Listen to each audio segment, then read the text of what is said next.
Brunei Darussalam akan jadi kelinci percobaan Shin Tae-yong. Shin Tae-yong akan lakukan eksperimen 3 posisi pemain. Satu kaki skuad Garuda sebenarnya sudah berada di putaran kedua setelah kemenangan telak dengan skor 6-0 saat bertanding di leg pertama. Kemenangan atas Brunei jadi modal penting untuk bekal bertarung di grup F nanti.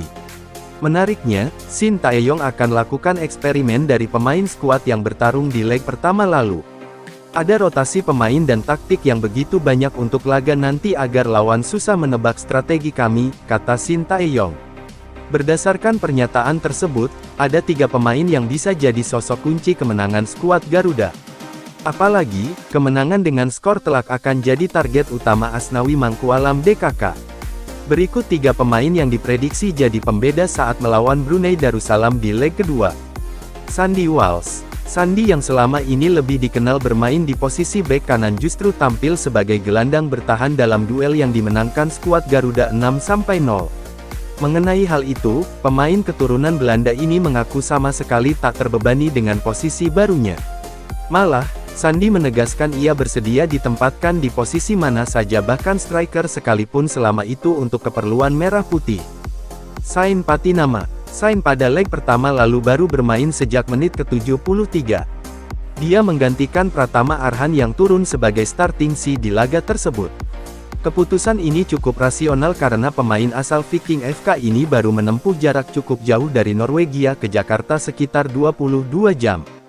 Shin Tae-yong juga menilai bahwa pemain yang berposisi sebagai bek kiri tersebut belum pulih dan masih membutuhkan waktu. Terbaru, pemain berusia 25 tahun ini menegaskan sudah dalam kondisi fisik yang prima dan siap tampil sejak menit pertama.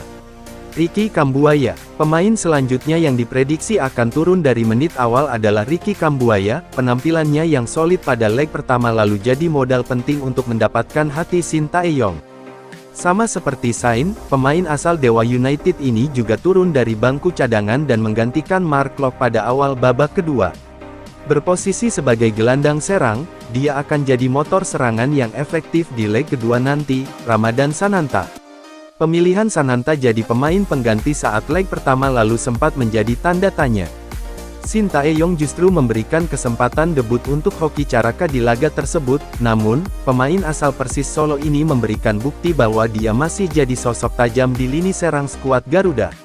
2 gol yang diciptakan pada laga leg pertama jadi peluang Sananta untuk tampil sejak awal laga.